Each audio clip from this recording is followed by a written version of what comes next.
Assalamualaikum warahmatullahi wabarakatuh. Waalaikumsalam warahmatullahi wabarakatuh. Innal hamdalillahi nahmaduhu wa nasta'inuhu wa nastaghfiruhu wa nastahdihi wa na'udzu billahi min shururi anfusina wa sayyiati a'malina. Asyhadu an la ilaha illallah wa anna Muhammadan 'abduhu wa rasuluh. Allahumma fashalli wa sallim wa barik ala nabiyyina wa habibina Muhammad wa ala alihi wa ashabihi wa azwajihi wa dzurriyyatihi wa man tabi'ahum bi ihsanin ila yaumiddin, amma ba'd. Jamaah yang dirahmati Allah, baik yang di Masjid Al-Ikhlas atau di ruang Zoom, Majelis Formula Hati dan yang lain yang berbahagia, kita bersyukur kepada Allah di hari pertama kali Ramadan ini. Di pagi hari Allah izinkan kita semua untuk bisa melaksanakan ibadah saum, qiyam, kemudian sholat subuh. Kita juga melaksanakan tolabul ilmi di pagi hari ini. Semoga semuanya diterima Allah Subhanahu wa Ta'ala. Juga merupakan hal yang baik. Di hari pertama ini kita libur. Jadi insya Allah bisa lebih khidmat untuk memulai ibadah Ramadan. Insya Allah kita akan tadabburi surat Al-Mu'minun dan berharap kita bisa menyelesaikan surat Al-Mu'minun ini di waktu yang tersedia. Insya Allah kita akan sampai ke tanggal 23 Ramadan. Hitungannya kalau nggak salah jadi 15 atau 16 hari efektif untuk kajian. Nah, sebelum kami menyampaikan tadabbur surat Al-Mu'min ini, ada beberapa pengantar. Yang pertama, interaksi kita dengan Al-Quran itu dalam konteks keilmuan, ya, selain amal dan dakwah itu kan ada tiga. Pertama, tilawah. Kedua, memahami atau tafsir. Yang ketiga, tadabbur. Tilawah sudah kita pahami, ya. Ada aturan tilawahnya, ada hukum tajwidnya, ada makhrajnya. Kedua, tafsir, memahami dan itobari. Yang ketiga namanya tadabbur. Tadabbur itu adalah interaksi jiwa kita dengan Al-Quran dengan pemahaman yang cukup. Nah, masyarakat itu lebih butuh tadabburnya daripada tafsir yang luas. Tapi bolehkah bisa tadabbur tanpa memahami? Tidak mungkin. Pasti harus paham dulu. Nah, disinilah kenapa kita memilih lebih banyak tadabburnya daripada tafsirnya. Tafsir lebih banyak tentang makna dan pandangan para ahli tafsir tentang makna. Kalau antum belajar tafsir pasti urutan pertama itu makna. Makna ayat ini nanti akan diceritakan semua makna dari semua yang pernah berinteraksi dengan Rasulullah. Karena puncaknya pasti Ibnu Abbas, Ibnu Mas'ud, Ibnu Umar, Aisyah gitu pasti semua. Belakangnya ada Mujahid dan lain sebagainya. Nah, kemudian kalau sedikit agak konklusif itu tafsir yang sangat bagus untuk bisa jadi referensi bagi pengagum tafsir, ya, namanya tafsir Zamakhsyari. Itu ada clue-nya. Makna dari ayat ini 1, 2, 3, 4. Tapi setelah panjang lebar. Nah, kita di sini lebih memilih tadabburnya. Maknanya yang penting sudah ketemu aja satu. Tanpa melihat yang panjang lebar ke sana kemari itu. Terus kemudian referensi ke Zamakhsyari itu pesannya 1, 2, 3. Sehingga masyarakat lebih bisa nyangkut di Al-Quran. Itulah kenapa kita memilih pendekatan tadabbur. Agar kita bisa punya interaksi dengan Al-Quran. Kalau di kampus, di kuliah mungkin bisa panjang lebar makna. Satu ayat ya bisa 2, 3 kali pertemuan. Tapi masyarakat secara umum Hanya butuh Quran itu, ayat itu, bahkan kumpulan ayat itu pesannya apa. Udah kita pegang aja. Kita jalan. Apalagi kan kita ngajinya kan ngaji jiping kan. Ayalah siapa. Ngaji jiping. Jadi memang yang paling penting itu pesan utamanya apa dari ayat atau sejumlah ayat itu. Udah kita kerjakan. Karena memang Quran itu pesannya pesan global semua. Tapi itu yang ngebimbing. Contohnya kayak mengarahkan arah jalan. Udah yang penting ke situ. Teknisnya di hadis, nanti di ilmu setelah hadis. Ya nanti yang di ilmu para ulama. Pokoknya dipandu pokok-pokok kehidupan. Nah, disitulah yang paling penting. Ibarat kalau orang mau pergi, yang penting arahnya udah benar. Kalau ikuti arah ini, nanti kamu akan nyampe ke tujuan. Bahwa nanti kamu mampir ke KM 58, 58 apa 54? 8 atau istirahat nanti di 188 atau nanti minggir dulu karena ngantuk, itu teknis sudah. Ternyata ada yang muntah, ternyata cekcok di jalan gara-gara ada yang minta makan, bapaknya dulu nggak cocok, laparnya nggak cocok. Itu teknis sudah. Nah itulah kira-kira hal-hal teknis yang ada di bawah.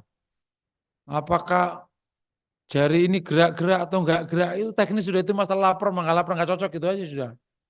Yang penting sholatnya bener dah, gitu aja. Sholat. Gitu. Dan lain sebagainya. Gini, jadi kita memilih tadabbur karena ini yang paling dibutuhkan masyarakat. Supaya kita bisa, oh Quran itu begitu. Itu pun juga kan kita tidak banyak, hanya beberapa ayat. Gitu. Tapi insya Allah dengan modal ini, kita bisa interaksi sendiri lewat terjemahan yang kita baca dan lain sebagainya. Yang pertama. Yang kedua, setiap Ramadan kita memang semoga bisa istiqomah ngaji. Bahkan aslinya itu kita itu mau ngaji subuh, duha, sama sebelum maghrib. Tapi kelihatannya ketua DKM sama pengurusnya nggak siap kelihatannya. Ustadz nanti zamannya kelelahan. Perasaan nggak lelah, duduk doang gitu. Yang lelah kan ustadznya yang ngajar. Itu kan cuma duduk doang kayak ngantuk juga boleh gitu. Khusus ngaji Ramadan itu ngantuk boleh, ngantuk. Ini tradisi para ulama gitu. Namanya ngaji ngalah berkah. Ya berkahnya ya harus paham, jadi nggak boleh ngantuk jadinya. Nah jadi kalau saya tetap membuka diri. Kalau para jamaah, saya tahun ini mulai ingin nambahkan dulu subuh sama duha. Duha kurang peminat, katanya mak-maknya pada sudah kabur, ngantar ke sekolah katanya. Kata majelis permulaan itu, Ustaz duha nggak usah, tetap saya buka. Kalau mau ngaji duha, saya ngaji duha di sini. Nanti habis ngaji sama bada asar. Bapak-bapak duduk aja doang gitu doang. Jadi nyari sebanyak mungkin ibadah lah. Nah ibadah ilmu itu termasuk ibadah yang fadilahnya besar. Karena kan berdampak kemana-mana ibadah ilmu itu. Ya saya yang mungkin yang ngisi, Bapak yang dengar. Nanti Bapak kan bisa ngisi ke tempat lain. Minimal istri dan anaknya, lumayan kan. Jadi motifnya banyak. Kita kaji ini ya, di samping ngisi memperbanyak ibadah Ramadan, men-share-sharekan masjid, menambah ilmu, juga bisa menambah bekal Bapak Ibu semua untuk bisa menyampaikan kepada keluarganya dan sekitarnya dan lain sebagainya. Semoga tambah barokah. Poin ketiga, nah langsung masuk ke surat Al-Mu'minun. Surat Al-Mu'minun ini surat Makkiyah 128 ayat kalau nggak salah. Dan ini secara konten luar biasa. Inline dengan tema di tadi malam tentang kehidupan. Jadi dipetakan ada orang mukmin gimana, yang nggak mukmin gimana. Terus Allah kuatkan masalah itu dengan ayat-ayat langit bumi. Kemudian Allah kisahkan Nabi sebelumnya gimana mengantarkan kehidupan. Itulah kira-kira konten surat Al-Mu'minun. Jadi benar-benar kita dipandu oleh Al-Quran, Al-Mu'minun untuk punya profil yang begini-begini. Dan jangan yang begitu-begitu. Karena dulu sebelumnya sudah begini-begini. Satu hal yang menarik kalau kita ingin meletakkan hidup kita itu, yang hidup di dunia itu kan bukan hanya kita sekarang. Betul ya? Ada orang sebelum kita yang ratusan ribu tahun udah hidup sebelum kita. Dan juga gagah-gagah juga, bahkan lebih gede fisiknya. Terus lebih luas wilayahnya. Betul ya? Kan semakin ke sini kan orang wilayahnya semakin sempit kan? Bapak kita aja juga luas kok wilayahnya kok. Semakin sempit, semakin sempit. Nah, rumus hidup itu ternyata kalau kita track nanti mulai dari Nabi Nuh, sama kasusnya sama. Cuman beda teknisnya aja. Ada yang kuasa, yang enggak kuasa, yang beriman, yang kafir, yang ini, yang begitulah hidup. Nah, sehingga di surat Al-Mu'minun itu kita diantar untuk bisa bijaksana dalam hidup. Bahwa yang kita inginkan, yang kita alami, juga dialami oleh umat sebelum kita. Juga diinginkan oleh mereka, dan semua punya hasilnya masing-masing. Jadi, polanya sama. Tantangannya juga sama. Namanya aja yang beda-beda. Sama. Gitu. Ya perebutan harta, perebutan kekuasaan, sedih, bahagia, kenyang, lapar, bencana, kegemilangan, meninggal, mati, udah gitu-gitu aja hidup, nggak lebih. Nah dari situ kita belajar untuk bisa lebih bijaksana.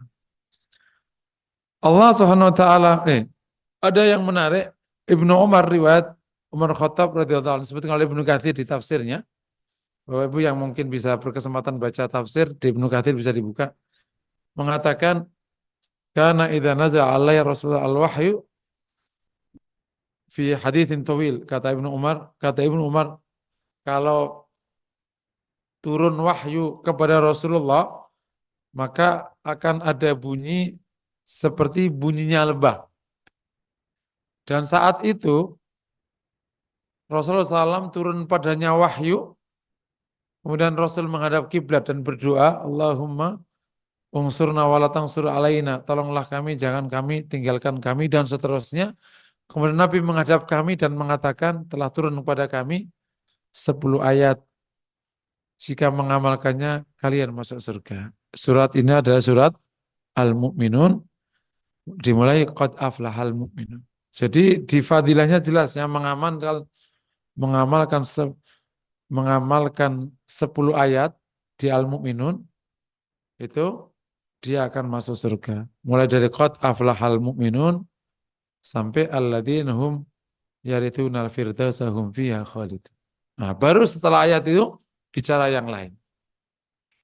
Qad aflahal mu'minun. Ini kalau dari sudut bahasa menggunakan lafal takkid atau taukid pakai qad, yakni sungguh ya.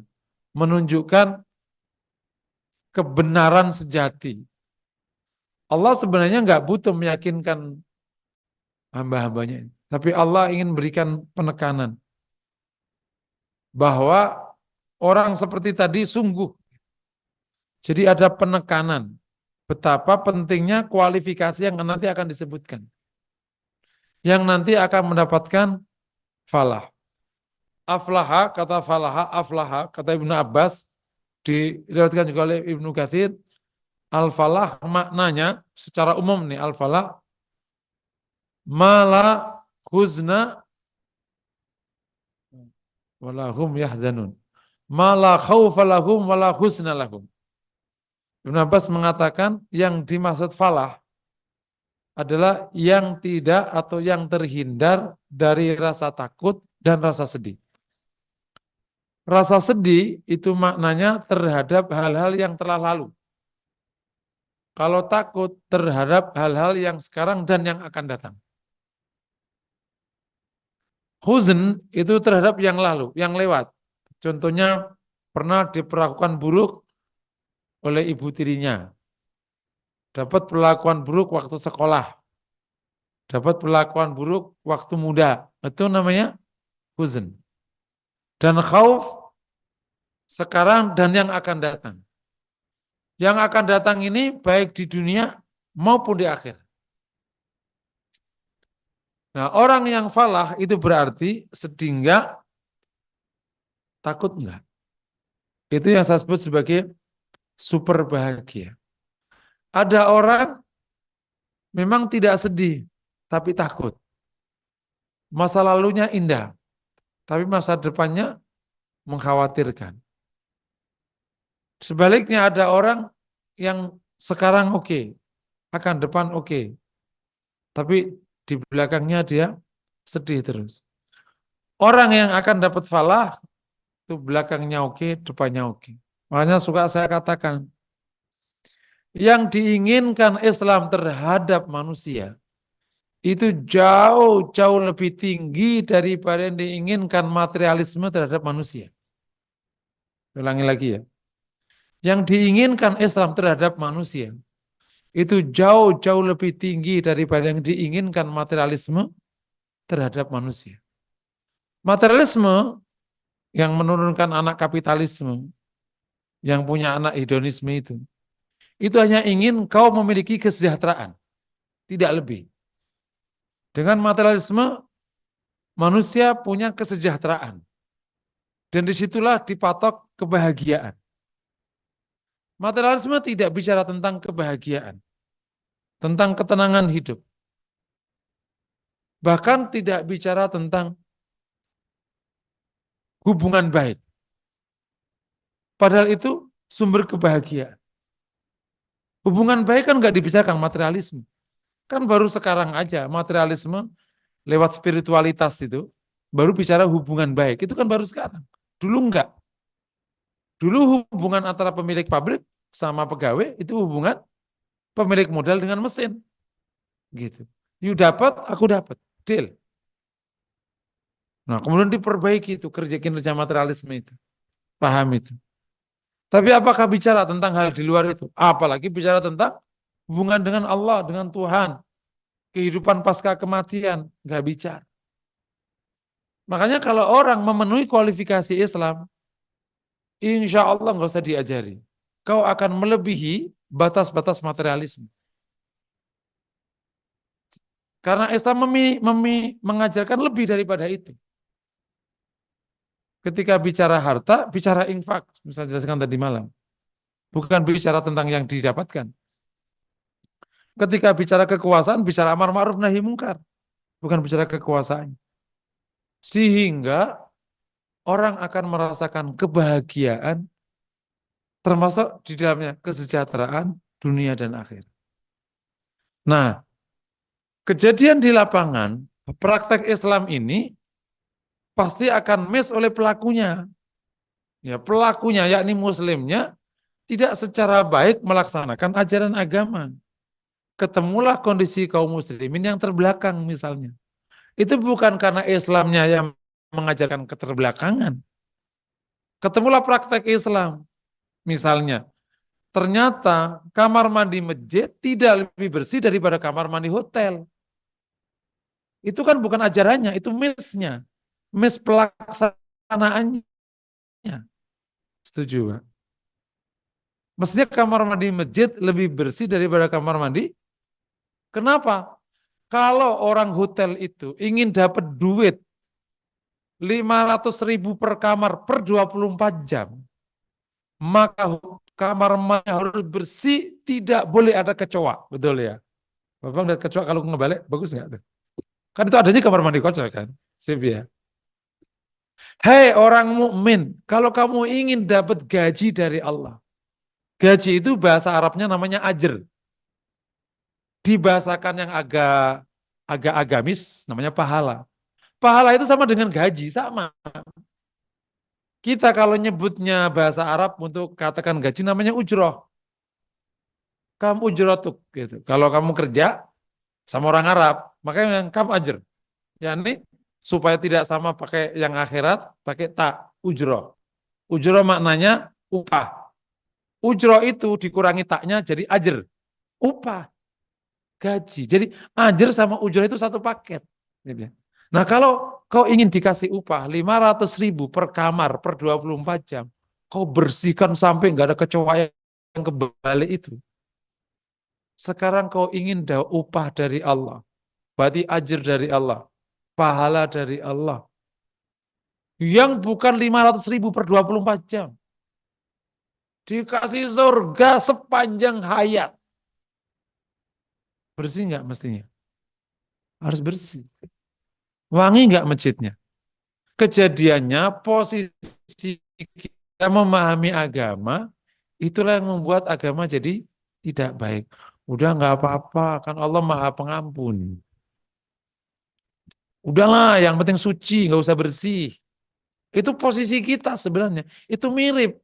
Ada orang malas beragama. Be, lu nggak kerja, be? Udahlah, takdirnya Allah mah. Kita syukuri wae. Bukan takdirnya Allah, lo malas ngaku aja. Jangan Allah disalahin. Jadi agama ini tergantung standing posisi kita memahami. Standingnya salah, emang bahaya.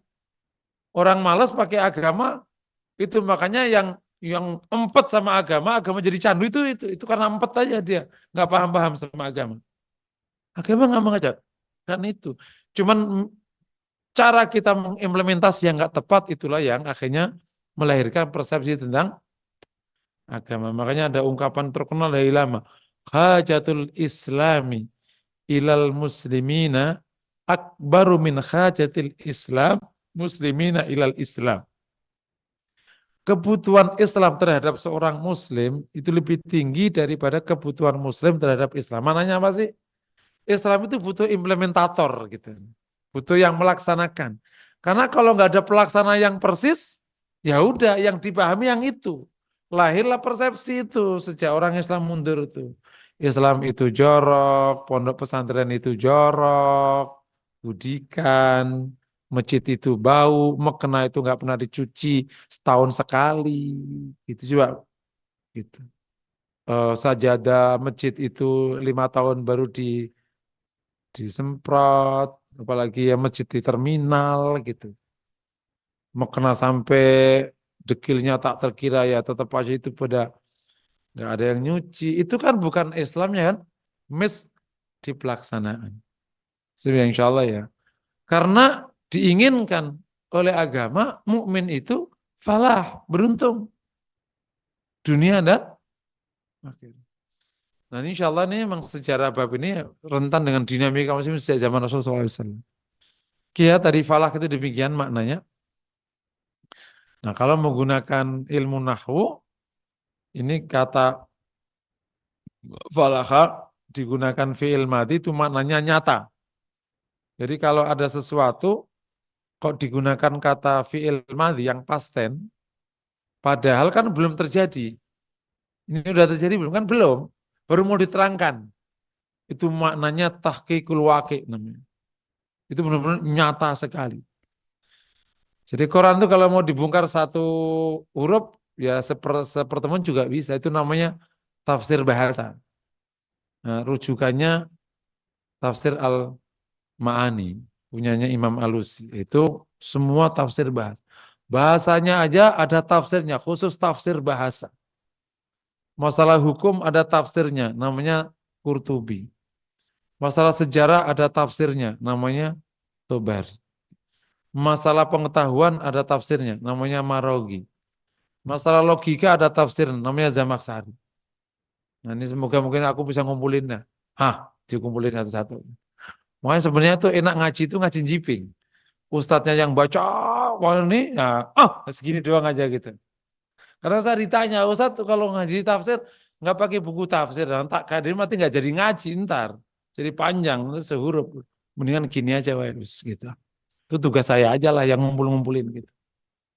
Pokoknya tugas antum dengerin aja saudara. Sama-sama punya tugas. Jadi mengerjakan tugas masing-masing ya, jangan saling masuk.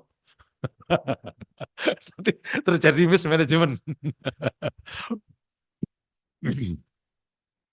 Al-mu'minun ya, itu dari amanah yu'minu, al-mu'minun, mu'min, isim fa'il mu'min, jamaknya mu'minun, orang-orang yang beriman. Jadi Allah tegaskan di awal surat, Qad aflahal mu'minun. Ini satu kualifikasi loh. Sungguh beruntung orang-orang yang beriman. Nanti baru ditambah kualifikasi berikutnya. Jadi dasar utamanya itu mukminun. Makanya satu hal ya yang harus kita syukuri kepada Allah. Melebihi apapun karunia Allah Ta'ala. Ketika Allah izinkan kita jadi orang beriman. Setuju Bapak Ibu?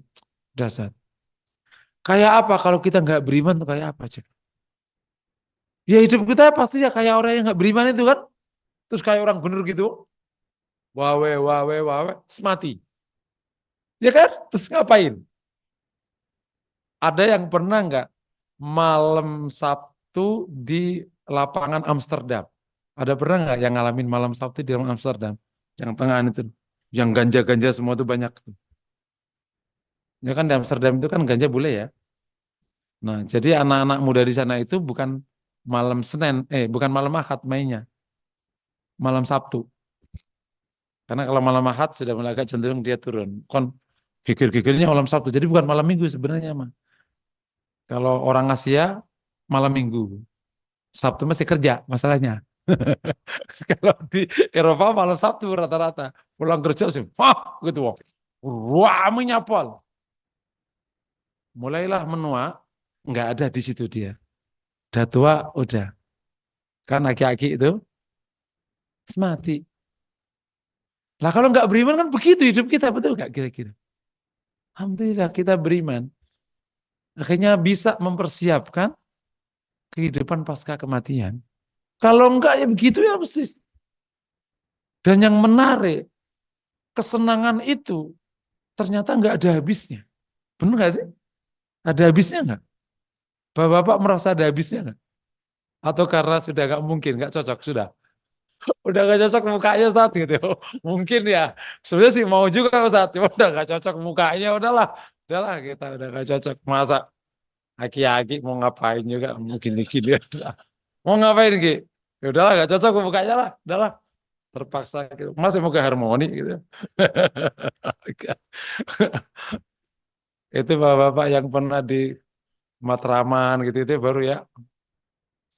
Jadi kita bersyukur kepada Allah, kita beriman. Sehingga tahu dan kenal kemudian yakin hal-hal di luar yang kita lihat. Dan kehidupan yang kita lihat itu ternyata kan sebagian kecil dari kehidupan. Betul ya? Kalau orang tanpa iman, berarti kan melihat kehidupan dengan yang dilihat. Paling banter kalau dia orang yang memiliki pikiran bagus, dasarnya filsafat. Itu paling banter. Maka akhirnya punya etika, menggunakan Plato, Aristoteles. Paling banter. Itu yang digunakan orang yang nggak beriman. Menata keluarga pakai filsafat, terus etika tinggi. Kenapa etika tinggi? Supaya damai, jangan saling merugikan, supaya nanti tidak ada konflik, gitu-gitu paling. Sampai batas itu filsafat bisa mengerjakan. Tapi apakah hidup berhenti di situ? Karena dari kehidupan yang nggak kita lihat, yang sekarang. Namanya gaib, ada hari akhir. Terus ada alam barzah. Dan di alam barzah bisa lebih lama daripada yang kita laksanakan di dunia. Lama sekali di sana. Bumbung Ramadan, bapak-bapak boleh tuh baca buku Ar-Ruh. Tulisan Ibnu Qayyim. Ramadan mau ngapain kan? Mau orjapa juga enggak kira-kira? Masih ya, tetap ya. Ar-Ruh itu bagus sekali tentang kehidupan pasca kematian. Ruh nanti ngapain dasar sekali. Maka jadi nikmat terbesar sebelum nikmat yang lain adalah nikmatul iman. Akhirnya kita bisa percaya panduan ini. Akhirnya kita tahu ada hal-hal di luar yang kita lihat. Orang boleh berkata apa aja, silakan aja. Kehidupan pada setiap orang sesuai dengan keyakinannya masing-masing. Gitu. Nah, Allah tegaskan, qad aflahal mu'minun. Orang mukmin itu sungguh beruntung. Nah, jadi kita sudah satu punya dasar utama, modal utama, kita beruntung karena kita punya iman. Semoga kita bisa menjaga iman kita ya. Amin. Ada 3 kualifikasi iman. Yang pertama namanya sahihul iman atau sihatul iman. Imannya benar. Imannya benar maknanya imannya konsepnya benar. Kesalahan konsep di bahasan iman bisa menjadikan orang masuk ke aliran sesat. Aliran sesat itu waktu zaman tabi'in namanya ahli bid'ah atau mubtadi. Itu terjemahnya namanya aliran sesat. Gara-gara masalah qadha qadar nggak clear namanya qadariyah. Gara-gara nggak bisa meletakkan hubungan wahyu dengan otak, nggak clear namanya Mu'tazilah. Gara-gara nggak clear meletakkan iman sama amal, jadilah namanya Jamiyah. Itu nggak clear. Jadilah Batiniyah. Nah, semoga kita imannya terjaga karena kita belajar dengan bagus, ada di jalur aqidatu ahli sunnati wal jamaah. Itu namanya konsepnya benar. Itu namanya. Jadi akidah ahli sunnah wal jamaah itu konsep tauhidnya benar. Bukan klaim. Nanti bisa terus dipandu-pandu. Yang kedua, salamatul iman. Kebersihan iman. Yakni bersih dari segala macam penyakit. Jadi kalau imannya bercampur, bersih dari segala macam bentuk syirik.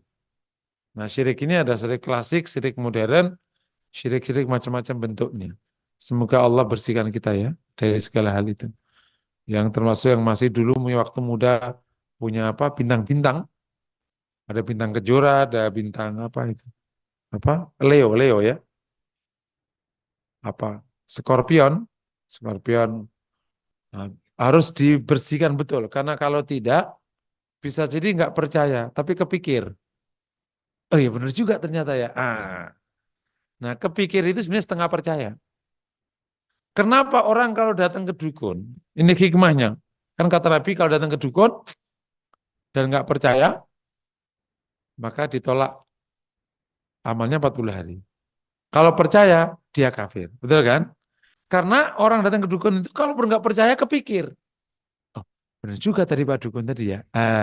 Gitu. Beh, gimana Beh nih Beh? Kira-kira tahun 2024 ini apa Beh? Ini siapa nih yang menang Beh? Wah, benar juga ternyata ya. Makanya kepikir. Nah, kepikir itu kan sudah rute ke arah percaya kan? Nah, bahaya sekali. Biasa main bintang-bintang itu kalau nggak dibuang betul, emang kepikir mas. Sama dengan yang pakai tatayur tuh ya, tatayur itu yang pakai burung tuh. Itu kalau nggak dibuang banget, kepikir. Ada apa ini? Bakal ada masalah ini. Lah urusan burung lewat kenapa lo pusing? Pertama burungnya nggak kenal kita, betul kan? Bales ya nggak kenal gitu kan. Burungnya nggak kenal kita. Kedua kita juga nggak kenal burung. Yang ketiga burung itu nggak punya rute perjalanan. Kalau bapak-bapak punya rute pulang kampung ada rutenya. Dia kan ngayap aja begitu semau maunya. Terus tiba-tiba ini ada orang, ini ada maknanya. Lah apa urusannya? Makanya orang syirik itu agak-agak logik itu. Apa hubungannya gelas jatuh dengan nasib buruk? Gelas jatuh, prank. Hah, bakal ada apa-apa. Lah apa hubungannya? Pertama gelasnya juga nggak tahu kapan dia jatuh kan? Nggak tahu kapan dia jatuh. Jadi bersih lah. Pokoknya percaya kepada Allah hanya Allah. Nah, untuk menghindari hal-hal buruk yang mungkin kita nggak siap, diajarkan doa. Doanya waqina birahmatika syarra ma qadai. Doanya khusus Allahumma qina atau aidna min syarri ma qadai. Ya Allah jagalah kami dari qadakmu yang buruk. Nah itu salah satu hikmah kalau orang sering kunut subuh baca doa ini terus. Nah, Bapak nggak kunut subuh ya jarang baca doa ini. Karena doa di kunut subuh itu waqina birahmatika syarra ma qadai. Ya Allah jagalah kami dengan rahmatmu dari qada yang buruk. Kan Allah teratapkan qada kepada kita kan. Ada yang sudah dijalankan namanya takdir. Misalnya sekarang Bapak ini ubanan jumlahnya 100 rambut. Nah sudah sekarang kan udah 100 rambut sudah. Namanya sudah takdirnya 100 rambut. Misalnya gitu. Tapi beberapa kodok belum. Misalnya nanti ternyata sebenarnya ketetapan Allah itu putih full. Nah kita berdoa, ya Allah jagalah kami dari putih full gitu. Misalnya, karena doa kita mustajab, Allah rubah. Makanya hadis Nabi, la yuratil qala la du'a wal bir. Tidaklah bisa dimintakan perubahan qada kecuali dengan doa dan perbuatan baik. Nanti Allah yang rubah. Makanya kita mohon kalau ada qada yang buruk, kita dijaga oleh Allah. Makanya Allah yang jaga kita. Jadi jangan takut sama burung itu tadi. Tapi minta kepada Allah dijaga dari qada yang buruk. Jadi ya, insya Allah. Yang terakhir namanya hayatul iman atau kehidupan iman atau iman yang hidup. Apa itu iman yang hidup? Iman yang bisa menggerakkan jiwa dan diri kita untuk menjalankan cabang-cabang iman. Nah, kan kita bahas cabang iman tuh, yakni menjalankan seluruh perintah Allah. Iman tuh para ulama mengatakan termasuk Muhammad Kutub mengatakan Muhammad Kutub itu adiknya Sayyid Kutub. Yang kutub-kutub itu. Tapi nanti ada Fatimah Kutub, itu beda lagi urusannya. Itu bukan Fatimah Kutub itu seorang ilmuwan wanita Maroko. Itu tidak sama dengan Muhammad Kutub. Nah, yang punya tafsir itu Said Kutub. Nah, kalau Muhammad Kutub itu ahli pendidikan. Muhammad Kutub mengatakan iman itu kayak mesin. Nah, jika mesinnya itu bagus, maka sanggup mengangkat beban seberat apapun. Pesawat yang beratnya berapa ribu ton itu, nggak tahu itu, diangkat sama mesin. Padahal mesinnya juga nggak gede. Ya kalau gede nggak jadi mesin kan.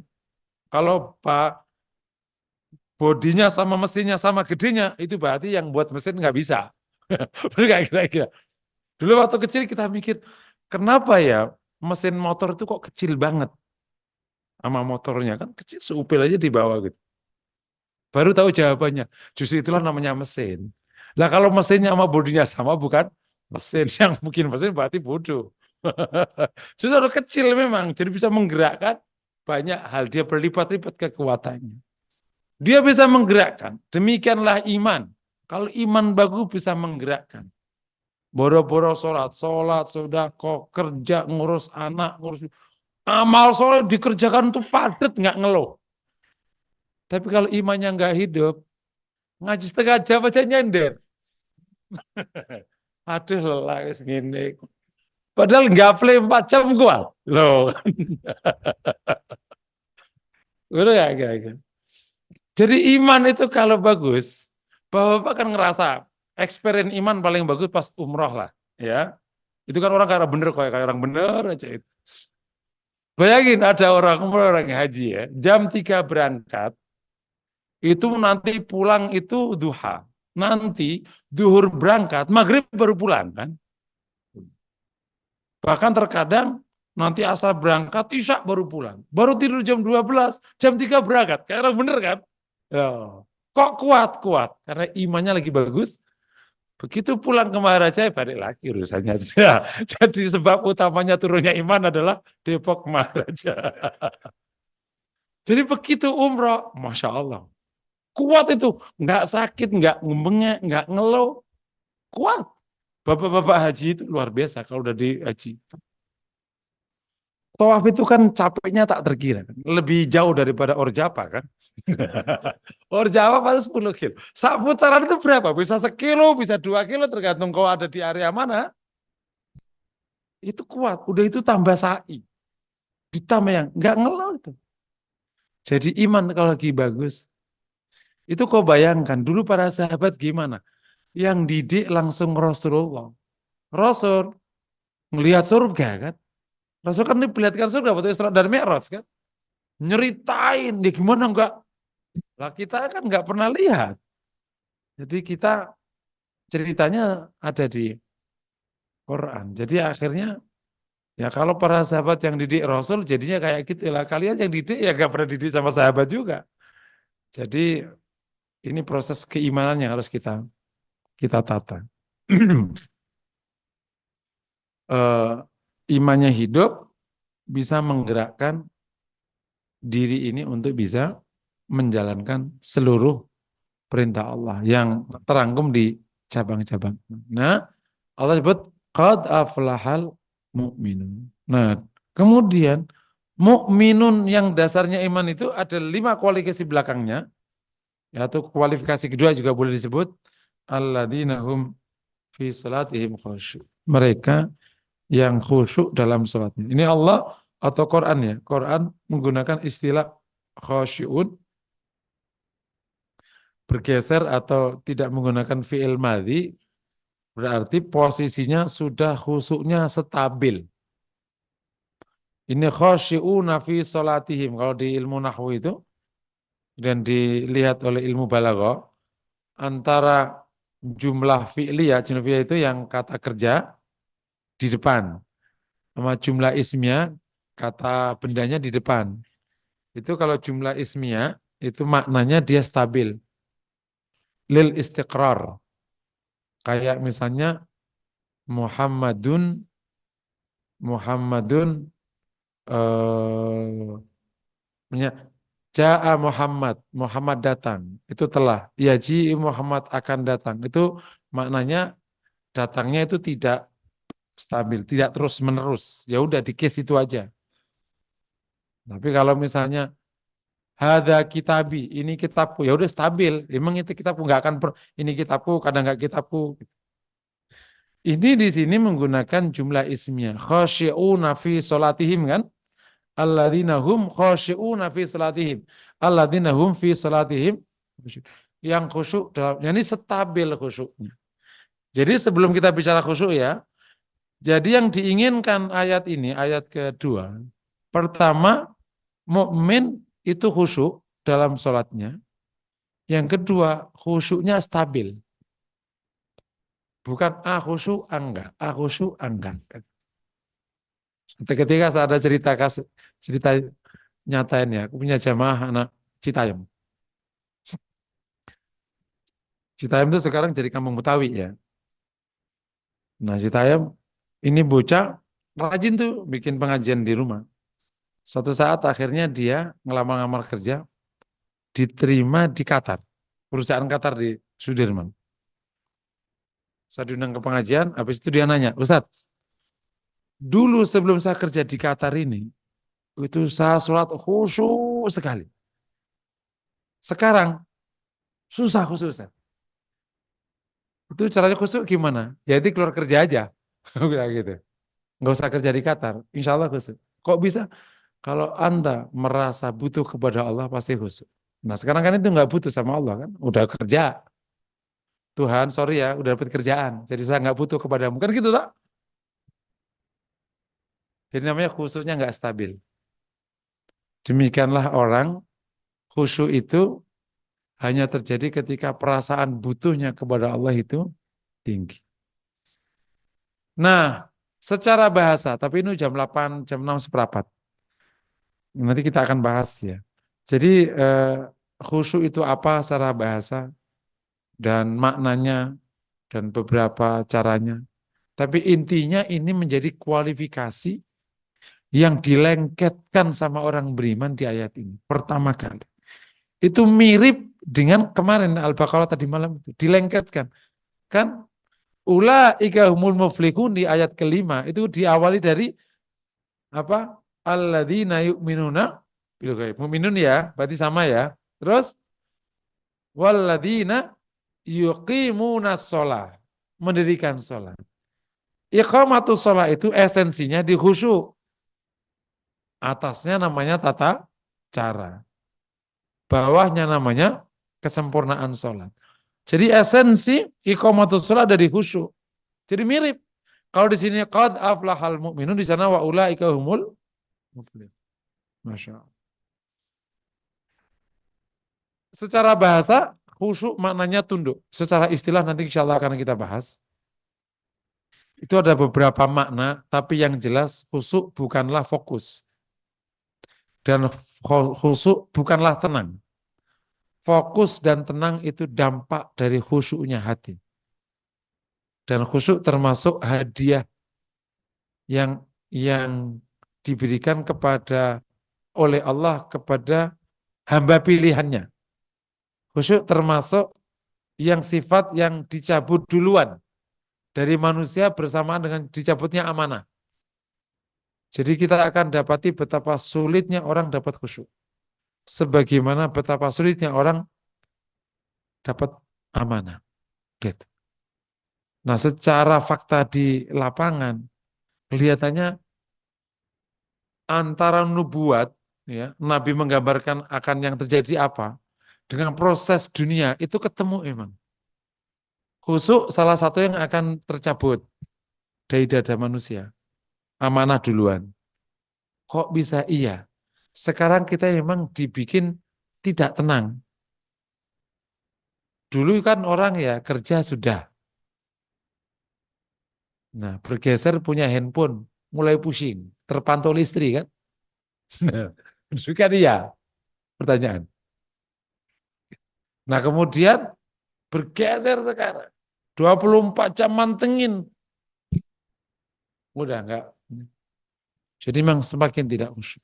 Mungkin demikian yang dapat saya sampaikan. Nanti insya Allah akan dibahas ayat yang kedua di pertemuan berikutnya. Kalau ada pertanyaan, dipersilakan. Assalamualaikum warahmatullahi wabarakatuh.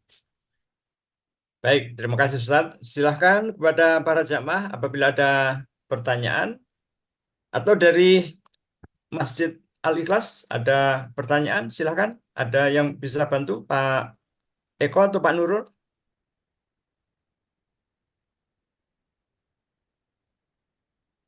Di ruang chat room sementara belum ada pertanyaan, di Raisen juga belum ada pertanyaan. Ada pertanyaan? Tidak ada. Oh, ada pertanyaan? Oh, enggak ada. Ada pertanyaan? Oh, ada. Baik, silahkan untuk minta tolong Pak Eko untuk di unmute dulu.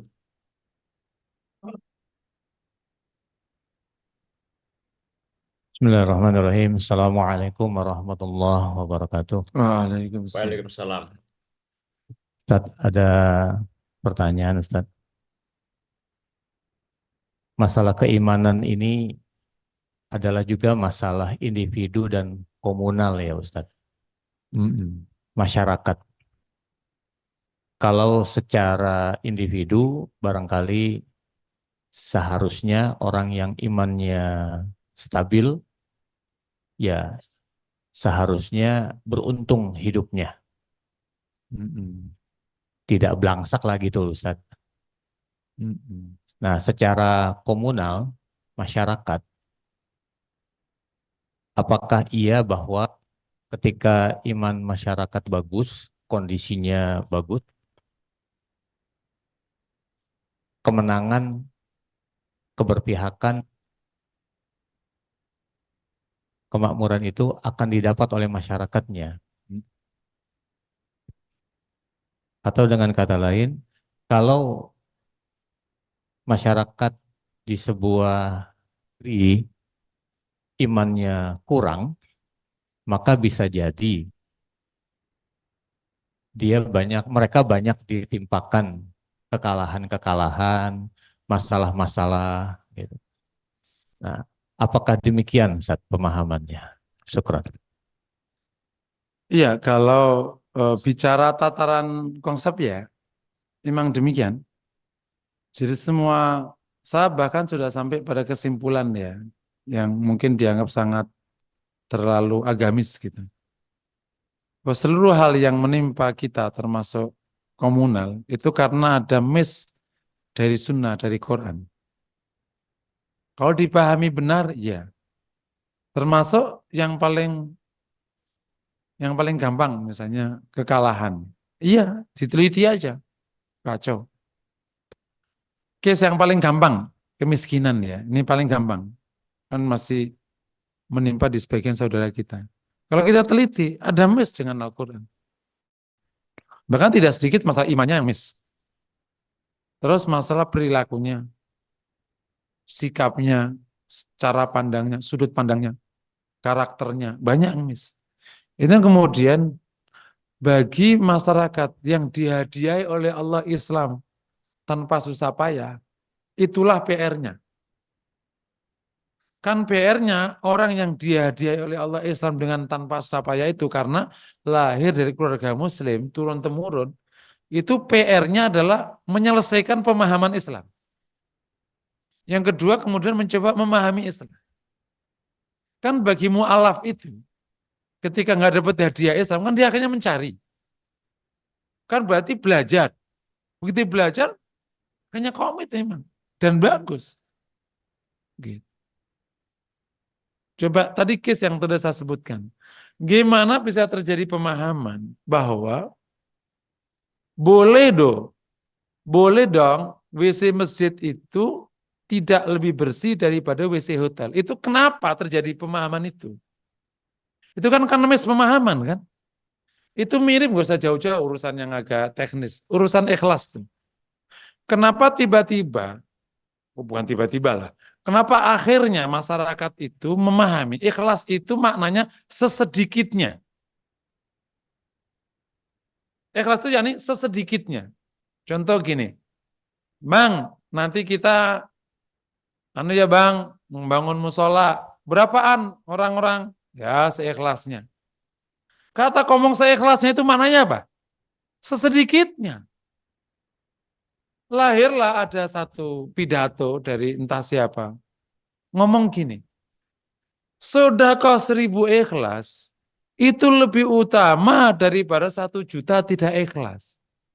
Itu namanya bandingin apel sama kesemek. Enggak cocok. Itu enggak tuh apple to apple kalau bahasa. Kenapa dipakai apple ya? Itu kan sama aja ngomong kayak gini. Makanan bergizi kecil lebih baik daripada makanan beracun. Itu nggak usah dibandingkan Ustadz. Yang bagus itu 1000 ikhlas itu lebih bagus, 1000 ikhlas itu lebih bagus daripada 500 ikhlas. Nah, itu satu, itu sebanding. Amin. Karena kalau sudah kos 1000, meskipun ikhlas, jadi masjidnya itu 20 tahun. Paham ya? Aku ikhlas ya 1000. Jadi masjid enggak? Masjid enggak butuh ikhlasmu, masjid butuh duitmu. Yang butuh ikhlas itu engkau. Yang butuh ikhlas itu, aku makanya kan ayo DKM yang banyak. Ikhlas gimana Ustaz? Urusanmu sama Allah, enggak urusan kita. DKM butuh duitnya. Betul enggak kira-kira gitu? Ikhlas urusanmu sama Allah Ta'ala, gak ada urusan kita lah. Masa kita ngurusin ikhlasmu, kan nggak ngerti hatinya. Kenapa terjadi pemahaman kayak gini? Sehingga praktek beragama itu menjadi ada, kalau di orang namanya ada deviasi. Deviasi terus banyak, terus banyak. Kenapa tiba-tiba pemalas ini dengan bangga ngomong takdir gitu loh. Pemalas ini. Ya Allah anak kecil-kecil lo kerja bener nape? Ustadz ini nggak tahu kodok kodar apa. Kita udah percaya sama, udahlah kalau takdirnya insya Allah kita aman. Ini bocah butuh sekolah, kerja apa tuh, dagang apa kayak? Enggak, tetap aja nganggur. Udah keluar aja deh, ngangkut plastik di dapur kan, atau di pasar, enggak. Kalau antum temui di bawah itu dahsyat sekali. Kodok kodar itu jadi tameng tentang dari kemalasan.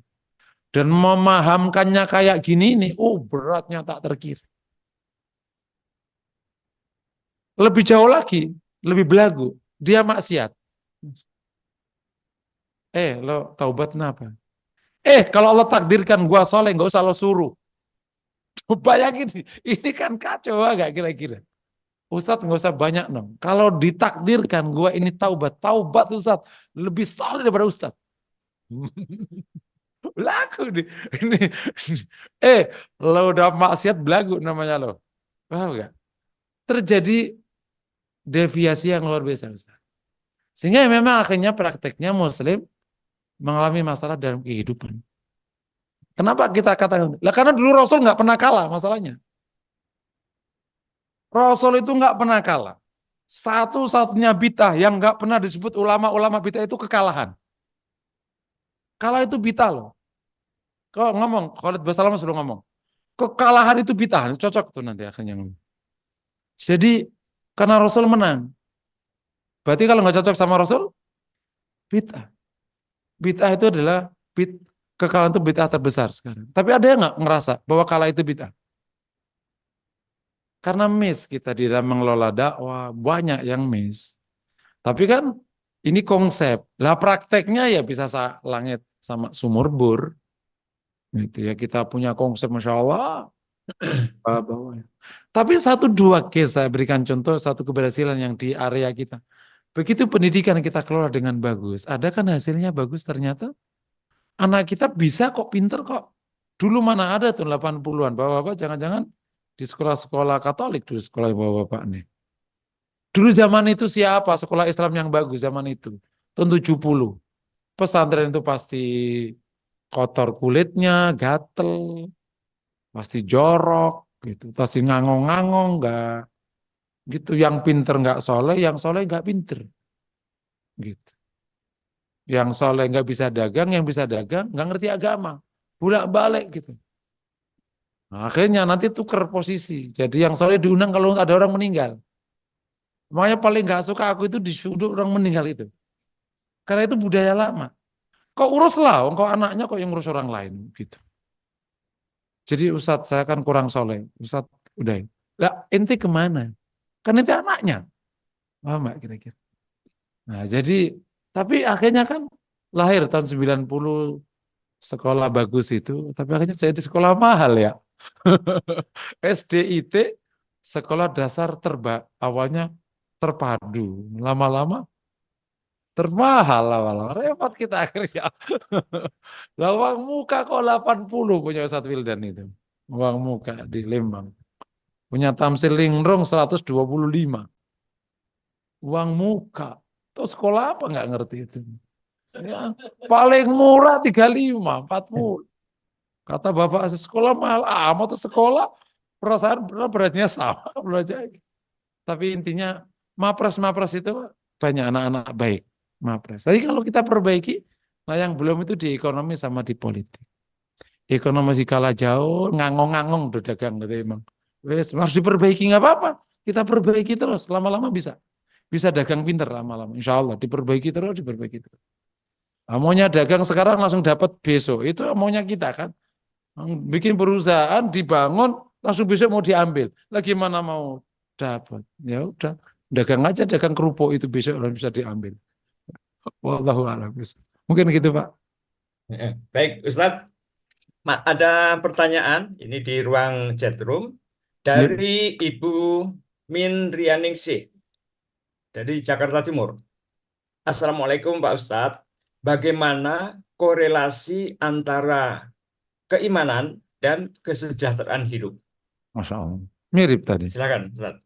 Iya, agak Ini mirip. orangnya sejahtera apa? Kan bukankah sudah sejahtera semua tuh? Pasti kurang sejahtera Pak. Jadi sejahtera itu kalau menggunakan definisi yang ada kan, kalau di SDGs lengkap malahan ya, kualifikasinya. Tapi kalau menggunakan pandangan awam, sejahtera itu mulai dari kemerdekaan, keamanan, kesehatan, terus kecukupan ya, kecukupan materi atau kebutuhan. Kira-kira itu kualifikasi yang paling gampang ya. Jangan diabaikan kesehatan sama keamanan ya. Karena begitu sejahtera langsung ngomongnya kecukupan harta biasanya. Insya Allah kalau imannya bagus, Allah akan berikan kesejahteraan. Itu rumus utamanya. Karena rumusnya itu hayatan thayyibah. Kan man amila salihan min dzakarin aw untha wa huwa mu'min falanuhyiyannahu hayatan thayyibah. Sip. Yang dibutuhkan orang itu kecukupan. Bukan banyak. Ini yang terkadang miss. Sejahtera itu cukup. Karena yang jadi masalah itu kurang. Makanya kalau nggak sejahtera namanya tidak sejahtera. Tidak sejahtera itu namanya fakir miskin. Nah, kemudian Indonesia bikin namanya prasejahtera. Bikin kelas tengah. Itu batuk dikit turun ke tidak sejahtera. Namanya pra kan. Jadi ya, kesalahan dalam berpikir supaya nanti miss dengan agama, sejahtera identik dengan keberlimpahan. Dua hal berbeda itu. Sejahtera itu batas minimalnya kecukupan. Gitu ya. Nah, kalau ada case tidak sejahtera atau kurang sejahtera, itu ada dua kemungkinan. Kalau itu rumus utamanya. Karena ayatnya kan man amila shalihan min dzakarin aw untha wa huwa mu'min falanuhyiyannahu hayatan thayyibah. Hayatan thayyibah itu isinya banyak. Salah satunya sejahtera. Makanya ada doa Rabbi fili warhamni wajibni warfa'ni warzuqni. Kalau ada case tidak sejahtera, ada dua kemungkinan. Yang pertama, pemahaman kita sejahtera yang berlebihan. Dia mau udah cukup sebenarnya, cuman menurutmu dia kere. Dia udah cukup, Bang. Sehat, sekolah lengkap, makan cukup. Cuman menurutmu kurang banyak. Itu sosial pergaulan aja. Kalau pakai standar-standar yang ada, kalau orang sudah melampaui batas kecukupan di Basnas, itu sudah sejahtera. Dan itu hanya 4.500. Itu sudah sejahtera. Karena itu gak ada kecukupan. Yang jadi masalah kan orang sekarang kebutuhan sama keinginan tidak ada bedanya. Dan bapak-bapak juga mau juga dieksploitasi sama istrinya ketika dia mengaburkan batas itu. Gitu. Sehingga merasa tidak cukup, padahal bukan nggak cukup, karena tidak terpenuhi keinginan. Itu yang pertama. Yang kedua, case-nya bisa jadi itu ujian dari Allah Taala untuk sebagian hambanya, seperti yang ditempelkan oleh Allah kepada Nabi Isa. Kan sampai nggak punya beberapa case-nya. Tapi kalau dikatakan itu tidak sejahtera sama yang hanya, tidak bisa. Karena standar sejahtera itu beda. Jadi kalau beriman, sejahtera. Cuma persoalannya, ukuran sejahtera yang digunakan. Nah, ketika digunakan ukuran sejahteranya nggak ada batasnya, ya akhirnya orang tidak bisa sejahtera kecuali yang luar biasa besarnya. Mungkin demikian. Wallahu a'lam bishawab. Baik, terima kasih Ustaz. Namun ini waktu sudah menunjukkan pukul 6.29 menit. Saya kira cukup Ustaz ya. Cukup insya Allah. Baik, Bapak Ibu sekalian, bagi jamaah yang tidak sempat mengikuti kajian secara langsung dapat mengakses melalui channel YouTube di Formula Hati dan di Al-Ikhlas Maharaja. Dan jangan lupa agar materi ini bisa bermanfaat oleh banyak orang, maka jangan lupa like, share, dan bunyikan loncengnya. Bapak Ibu yang kami muliakan, tak terasa waktulah yang memisahkan majelis ilmu kita pagi hari ini.